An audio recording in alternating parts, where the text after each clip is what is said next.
Hi everyone. Today I want to talk about all the books that you will be needing for GS3 paper of UPSC Civil Services examination. The books that I will be picking up today are going to be relevant and cover entirely both prelims as well as mains examination. There are certain differences required in your preparation in both prelims and mains, but that can only be identified once you start analyzing your previous year papers. So do not stop analyzing previous year papers. Coming back to the books, I have with me a total of 9 books. I might be required to move aside in order to get these books as well. In addition to these 9 books, there are 2 more books which are NCERTs, जिनकी मेरे पास PDF है, मेरे पास physical copy नहीं है. Along with recommendation, my personal recommendation as to which book to read, which not to read and why, I will also be telling you the sequence of reading these books. Because जब आप civil services की तैयारी करते हो तो कोई एक किताब आपको सब कुछ नहीं सिखा सकती और सारी किताबें भी पढ़ लोगे तो भी शायद सब कुछ ना सीख पाओ. So it's a very classic catch-22 situation where you want to, it's very difficult to figure out what to do and what not to do because एक से भी काम नहीं चलेगा और सब पढ़ के भी काम नहीं चलेगा. Then what to do and what not to do? I will try and solve that problem as well. Okay? Let's get started. सबसे पहले मैं आपको बताना चाहूँगा कि जो भी मेरा आज का एनालिसिस है that is going to be for both prelims and mains. Some books which will help you in prelims, some books will help you in mains, some books will help you in both. But जब सारी किताबों का थोड़ा मिश्रण आप ले लोगे तभी आपको कॉन्फिडेंस आना शुरू होगा along with previous year paper analysis. तो आपको तैयारी शुरू कैसे करनी चाहिए? It doesn't matter irrespective of whether you are from commerce background, economics background, humanities background or science background. ये पूरा sequence आप follow कर सकते हो. In addition to this sequence, you can also make certain changes or you can also skip certain aspects of this sequence that I'm going to discuss here. तो वो skip कहाँ पे क्या कर सकते हो वो भी मैं आपको बताने की कोशिश करूँगा. सबसे पहला जो point of contact होता है इकोनॉमी पढ़ने का for both prelims and mains, अब चाहे वो इकोनॉमी हो या चाहे कोई भी दूसरा सब्जेक्ट हो, 2 चीज़ें आपको पढ़ाई शुरू करने से पहले करनी होती हैं. The first thing is go through the syllabus thoroughly of both prelims and mains and understand कि आपसे एग्जामिनर क्या पूछना चाहता है या उसने सिलेबस क्या दिया है. And remember and memorise that syllabus. Directly book start करने से कोई फ़ायदा नहीं होगा जब तक आपको सिलेबस की जानकारी नहीं है. The second thing that you should be doing and spending good amount of time on is understanding the past year papers. क्योंकि बहुत सारे chapters हैं, surprisingly and unfortunately I would say बहुत सारे chapters हैं, especially in economy जो कि prelims में आते हैं और mains में नहीं पूछे जाते. Similarly, there are a lot of chapters from where questions normally come in mains but do not come in prelims. तो वो difference समझना ज़रूरी है और वो 5 मिनट में नहीं बताया जा सकता. It's a process through which you have to go. या तो मैं आपको लेके चलूँगा धीरे धीरे घंटों में या फिर आप खुद उस process के थ्रू जाओगे. And the best way to understand that is past year papers. So please keep going through past year papers of both prelims and mains. Okay. Now, the first point of contact after you have done these 2 things of memorizing the syllabus and reading, going through past year papers regularly is NCERTs. Economics में 2 NCERTs हैं major जो आपको पढ़नी है. One is macro economics NCERT class 11th या 12th की है और दूसरी है इंडियन इकोनॉमिक डेवलपमेंट जिसमें इंडिया की इकोनॉमिक हिस्ट्री और डेवलपमेंट किस तरह से हुआ आज तक वो डिस्कस्ड है. Now these are basic NCERTs. Number 1, no need to make notes out of these NCERTs because जो भी मैं किताबें यहाँ लेके बैठा हूँ all of these books will also contain the same thing. NCERT will just provide you a starting point. It's like आपको एक थोड़ा सा फर्स्ट गियर सेकंड गियर लग जाता है आपका जिससे कि आप स्पीड में चल सको गाड़ी को लेके. फर्स्ट गियर नहीं लगाओगे सीधा थर्ड लगा दोगे तो गाड़ी बंद हो जाएगी. Okay, that is the objective of an NCERT. NCERT जब पढ़ रहे हो when you going through them please go through all the questions that are given behind every chapter. वहाँ से एक्चुअली फाइनल एग्जाम में क्वेश्चंस आते भी हैं. तो हर एक चैप्टर के पीछे जो क्वेश्चंस दिए हैं उनको पढ़ें और उनको सॉल्व करने की कोशिश करें साथ साथ में. It is going to help you further down the line a lot. ठीक है. NCERT से नोट्स बनाने की ज़रूरत नहीं है. It will not help you much, number 1. और NCERTs में बहुत ज़्यादा टाइम लगाने की ज़रूरत नहीं है because it's basic. You already read it in the past, you already know about it. तो कॉन्फिडेंस मेंटेन करें कि यार मेरे को आता है इतना, तो मुझे ऐसा नहीं है कि 1 महीना मैं एनसीईआरटी में लगाऊं. Just spend about 5 to 7 days on NCERTs and try and go through them as fast as possible. आप एक बार समझ लो बस कि NCERTs में क्या दिया है, that's all. अब उसके बाद रियल गेम स्टार्ट होता है. देखो, इकोनॉमिक्स पढ़ने के लिए 2 डिविजन्स हम कर सकते हैं. सबसे पहले get a broad idea of everything that you need to cover in order to be good at economics, Indian economy as well as economics. ये हो गया broad idea, first aspect. Second aspect है कि हर चीज़ की इन डेप्थ स्टडी थोड़ी थोड़ी मैं कर लूँ, जिससे कि अगर क्वेश्चन मेंस में स्पेशली थोड़ा घुमा के आता है, this in depth knowledge, this understanding of economy as a subject will help me a lot. तो ये दोनों चीज़ें ही करनी है एक एक करके. बट अगर सीधा डेप्थ में घुस जाओगे तो कंफ्यूज हो जाओगे. It's important to cover the basics as well as get a broad idea of everything. एक एग्जाम्पल एनालॉजी देता हूँ. When you go and travel somewhere, बहुत सारे लोग होते हैं जो ट्राई करते हैं कि, इंक्लूडिंग मी, ट्राई करते हैं कि जैसे ही किसी नई जगह पर पहुँचे, you start acting like a traveller कि यार मैं तो डेप्थ में घुसूंगा. I will not try and go to the basic tourist sites, उनको मैं नहीं टच करूँगा बिकॉज हर कोई वहीं जा रहा है. I will try and find the new sites. I will try and see something that normally tourist don't see. मैं उसमें जाऊँगा. अब उसमें कई बार मैसअप भी हो जाता है because you end up realising कि शायद इस शहर में या इस छोटे गांव में या फिर इस टूरिस्ट प्लेस पे ऐसा कुछ है ही नहीं, या फिर आपको मिल ही नहीं रहा है because you have not gone through the right process. तो बेटर होता है कि act like a tourist for a while, देख लो एक बार सारी जगह, and when you are acting like a tourist then try and find some hidden places, some hidden experiences, फिर आप वो देखना शुरू करो.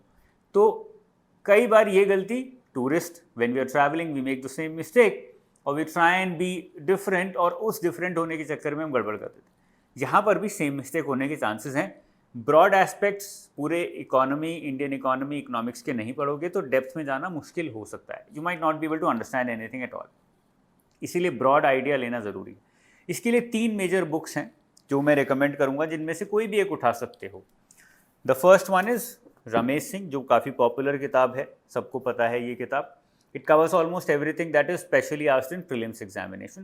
तो ये एक बुक काफ़ी अच्छी है. Again this gives you a broad idea of everything.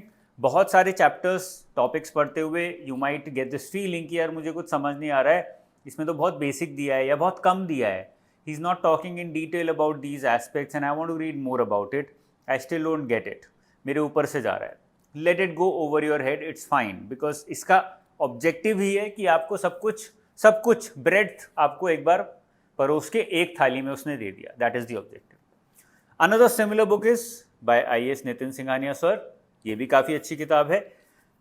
It tried to be an advancement over Ramesh Singh. काफ़ी एस्पेक्ट्स में है भी, काफ़ी डेप्थ में घुस जाती है ये किताब. But overall it also tries to fulfil the same purpose कि सारी चीज़ें आपको एक बुक में मिल गई हैं जो भी आपसे नॉर्मली एग्जाम में पूछने की चांसेस हैं. This is the second book. The third book, which also does almost the same thing, is by Mr. Vivek Singh. ये भी इंडियन इकोनॉमी की किताब है. It's a comparatively a newer book than these 2 books. These 2 are older authors और काफ़ी पुराने authors रहे हैं. So this is a new book, but it's also doing well. और मैंने पढ़ी है, simple है, simpler than these 2 books, easier to understand. So if you're not able to fathom, understand, decode economics, तो ये वाली किताब उठा सकते हो. अदरवाइज आपको शायद लग सकता है कि तो बहुत ज़्यादा सिंपल हो गई. Okay, but these 3 books do the same purpose, fulfil the same purpose. आपको broad aspect of the entire economy जो भी आपको यूपीएससी के लिए पढ़ना है, मेजर चीज़ें आपको कुछ नहीं तो 80-90% आपको ये पढ़ा देगा. Okay, but you might feel कि यार 80-90% पढ़ तो लिया बट मुझे अभी भी क्लैरिटी नहीं है, उतना डेप्थ में मुझे अंडरस्टैंडिंग नहीं है, थोड़ा सा भी क्वेश्चन घुमा के पूछ लिया जाता है तो मैं कन्फ्यूज हो जाता हूँ. दैट इज़ वेयर, हाँ, before moving forward with the depth, अब हम डेप्थ पे जाएंगे, उससे पहले मैं बता देता हूँ, इनमें से you pick up any 1 book, don't try and read all the 3 books, it will take too much time. Maximum a month on any one of these books, and in that 1 month you also have to try and create your own notes. I would recommend create notes online, Evernote, OneNote, ऐसा कुछ use करें software, offline ना ही बनाए तो better है. and try and summarize whatever you read in any of these books, क्योंकि I don't want you to come back to these books. It will be a big waste of time if you have to come back to these books. I would not recommend that. इसीलिए मैं बोलूँगा कि notes बना लो, chapters divide कर लो पहले अच्छे से अपने नोटबुक में, ऑनलाइन नोटबुक में, नॉट ऑफलाइन। आपने लेट्स से 30 चैप्टर्स टोटल बना लिए, ये 2 बुक्स को कंबाइन किया, इन 2 बुक्स में जितने भी चैप्टर्स थे कंबाइन करके 30 चैप्टर्स बना लिए। नाउ उनमें चैप्टर वाइज आप नोट्स बनाने शुरू कर दो as you are reading these books, okay. 1 महीना maximum, not more than that, otherwise you will end up wasting a lot of time. यहाँ पर ये वाला प्रोसेस खत्म हो जाता है, आपने नोट्स बना लिए और आपने ब्रॉड एस्पेक्ट्स पूरे इकोनॉमी के पढ़ लिए। फिर आते हैं डेप्थ में। डेप्थ में कौन कौन सी किताबें नहीं पढ़नी चाहिए या किन बुक्स के साइड इफेक्ट्स हैं। This is a popular book, Mishra and Puri. अच्छी किताब है, बट इसमें एक प्रॉब्लम है कि ये बहुत ज़्यादा अपडेटेड नहीं है, इसमें अभी भी बहुत डेटा पुराना है। And normally UPSC started asking latest numbers, latest facts. 1991 से पहले जो भी हुआ, they are not much interested in that, they are more focused on what happened after 1991. So I would not recommend much going through this book because there are better books out there. Then there's this book by S. Chandra Dattan Sundaram. This is a beautiful book, but देख रहे हो काफ़ी मोटी है, तो पूरी book पढ़ना impossible है. What you do is when you're going in depth of economy, आपको पूरी किताब पढ़ने की अब ज़रूरत नहीं है. Whatever chapters you have already read in these 3 books जो मैंने अभी आपको बताई थी, वो चैप्टर्स एक बार खोलो और एक बार उनके सेक्शंस फ्लिप थ्रू करके देखो कि कुछ नई इन्फॉर्मेशन मिल रही है या नहीं मिल रही है। मेजॉरिटी केसेस में बहुत ज़्यादा नई इन्फॉर्मेशन नहीं मिलेगी। नहीं मिल रही है, टिक मार्क करते हुए चले जाओ, no need to make notes, no need to go through them again, you will be wasting time. जहाँ पर भी नई इन्फॉर्मेशन, नया एस्पेक्ट कुछ कवर हो रहा है, वहाँ पर ये उठा सकते हो। जैसे कि I will give you an example, infrastructure in books में बहुत अच्छे से कवर नहीं है, पीपीपी तक बात करके वो छोड़ देते हैं, बट इसका जो एनालिसिस है इंफ्रास्ट्रक्चर का, that is much more advanced, at least I found that. तो ऐसे जब पढ़ोगे ना, हर एक चैप्टर उठा के उसमें 15-20 मिनट लगाओगे, ऑटोमेटिकली यू विल रियलाइज कि ये बुक की रेलेवेंस कौन कौन से चैप्टर्स में मुझे आ रही है। 4-5 दिन में ये वाली किताब आप ख़त्म कर सकते हो। If you do not read complete the entire book, please don't try and read the entire book. 2 महीने लग जाएंगे, कोई आपको कॉस्ट बेनिफिट एनालिसिस नहीं होगा, ज़्यादा कुछ फीडबैक नहीं मिलेगा। उसके बाद there is a new book by Tojo Jose, Indian economy. Again an interesting and a good book, but it's a little different book, I must say. बहुत ज़्यादा एनालिसिस, रिसर्च इस किताब में करी गई है।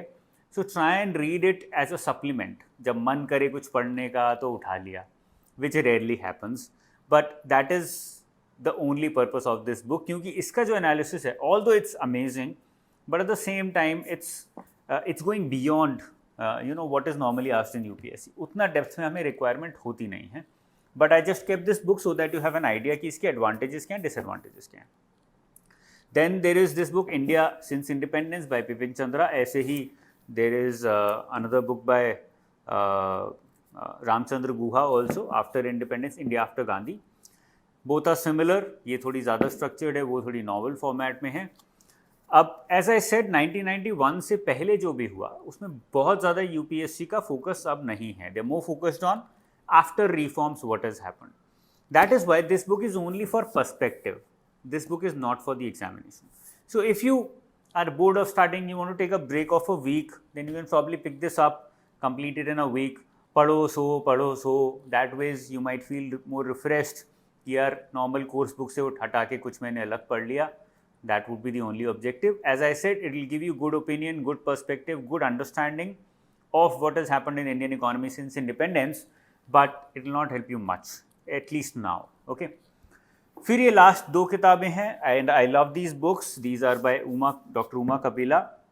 ये काफ़ी पुरानी है, 2012-2013 की, ये 2016-17 की है, वेरी सिमिलर। इसकी अपडेटेड वर्जन्स भी आ गए होंगे, I have not purchase them, मैंने दोनों पढ़ी हैं, and I love these books. Again these are more focused on analysis, less focused on just covering everything. They don't cover everything, they cover a lot of things, but they also miss out on a lot of things. They're more focused on analyzing what happened in Indian economy and what's happening in Indian economy. Okay, the side effect of all these in-depth books is, number one, as I told you, कि ये book cover to cover आपको नहीं पढ़नी है, कोई फ़ायदा ज़्यादा आपको नहीं होगा. सेकेंड डिसएडवांटेज, मेजर डिसएडवांटेजेस, कि ये सब ना किताबें 1991 के बाद थोड़ा सा दे शैलो डाउन और दे गो स्लो. मतलब बहुत ज़्यादा कुछ प्रोवाइड नहीं कर पाती. They have very extensive research and analysis and understanding of what happened before 1991 because उसके बाद का डेटा बहुत ज़्यादा अभी है नहीं, वो कंसोलिडेट होने में 20-30 साल 40 साल लग जाते हैं कई बार.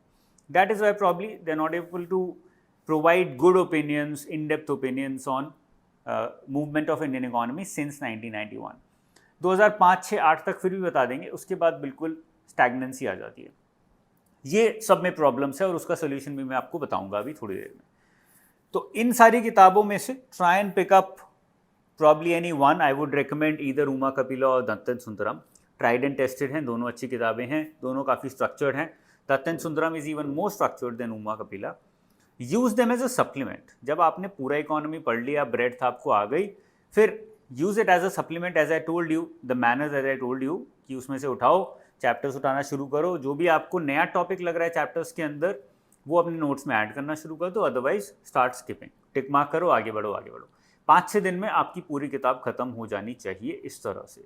It's a monotonous and extensive exercise but it actually helps a lot. आपको बहुत सारी इंफॉर्मेशन मिलेगी.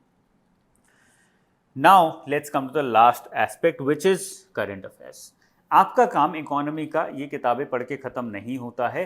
Current affairs plays a major role in economy. Prelims में करंट अफेयर्स से काफ़ी क्वेश्चंस आते हैं. मैंने रीसेंट एनालिसिस भी किया था 2023 और 2024 के प्रीलिम्स का. उसमें मैंने दिखाया भी था कि करंट अफेयर्स बेस्ड क्वेश्चंस आ रहे हैं काफ़ी सारे. तो current affairs specially related to economy, do not ignore them. अब उसको कवर कैसे करना है और अपने नोट्स के साथ कैसे मिक्स करना है वो मैं आपको समझा देता हूँ. I'll tell you the best approach, which takes a little more time but it's wonderful. इसके लिए सबसे पहले तो ऑनलाइन नोट मेकिंग ऐप पे शिफ्ट होना पड़ेगा. ऑफलाइन नहीं कर सकते.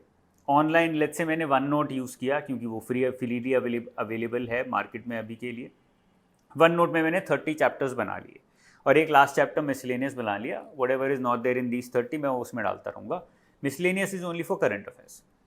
लेट्स से एक कोई न्यूज़ आई about performance of Indian economy in terms of its GDP, कि जीडीपी का फाइनेंशियल ईयर 25 में ये परफॉर्मेंस है, फाइनेंशियल ईयर 24 में ये परफॉर्मेंस था, फाइनेंशियल ईयर 2020 कोविड ईयर में ये परफॉर्मेंस था. ऐसा कुछ लेट्स से कंपैरिजन दिया हुआ है, एनालिसिस दिया हुआ है. जीडीपी कौन से चैप्टर में आता है? मैक्रो इकोनॉमिक्स वाले चैप्टर में. मैक्रो इकोनॉमिक्स में नेशनल इनकम का एक चैप्टर है जिसके अंदर जीडीपी आता है. एक और चैप्टर है ग्रोथ एंड डेवलपमेंट, जहाँ पे हमने ग्रोथ और डेवलपमेंट को कंपेयर किया हुआ है. तो ये दो चैप्टर्स जब आप ये किताबें पढ़ोगे तो वहाँ पे ऑलरेडी चैप्टर्स ये बनने शुरू हो जाएंगे. तो मैंने क्या किया, इन तीनों में से कोई भी एक चैप्टर जो मुझे लग रहा है सबसे ज़्यादा कनेक्ट कर रहा है उस न्यूज़ आइटम से, उस एनालिसिस से, मैंने उस न्यूज़ आइटम को वहाँ से उठाया.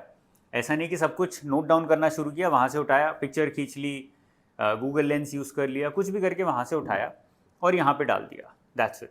यहाँ पे मैंने हर एक चैप्टर के नीचे करंट अफेयर्स का एक सेक्शन बनाया और उसमें जो भी करंट अफेयर्स मुझे इकोनॉमी के उस चैप्टर से रिलेटेड लगते हैं वो मैं डालना शुरू कर दूंगा.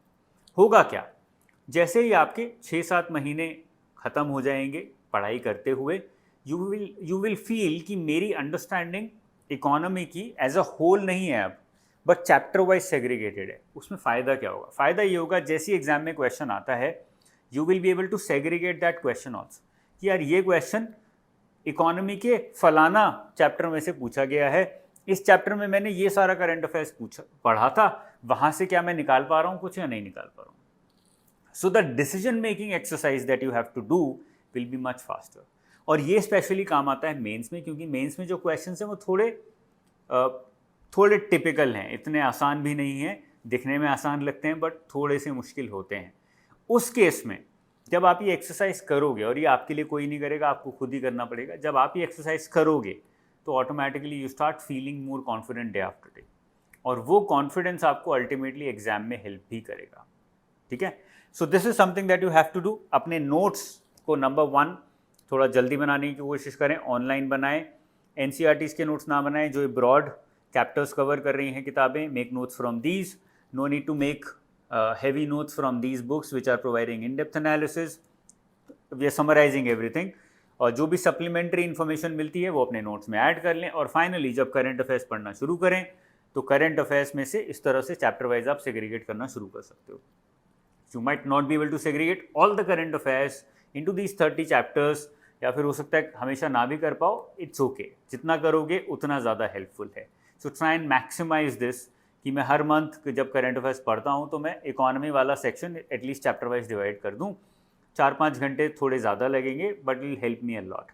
स्पेशली इकोनॉमी में काफ़ी हेल्प करता है क्योंकि इकोनॉमी में current affairs is as relevant as your syllabus. History में उतना रेलिवेंट नहीं है, जोग्राफी में उतना रेलिवेंसी नहीं है, बट इकोनॉमी में it's very difficult to segregate the syllabus in current affairs at times. दोनों बहुत क्लोजली एंटैंगल्ड और कनेक्टेड होते हैं कई बार. इसलिए बेटर है कि दोनों को साथ में ही पढ़ा जाए और एक स्ट्रक्चर्ड तरीके से पढ़ा जाए. Okay, this is my analysis of books of economy for UPSC civil services exam. I hope this brings a lot of clarity to at least new aspirants who are thinking of starting their preparation for civil services and especially economy section. If you have any doubts or anything to say at all, you can put it down in the comment section below. I will try and come back as soon as possible with another such video wherein I can help out the aspirants out there. Till then, all the best. Jai Hind.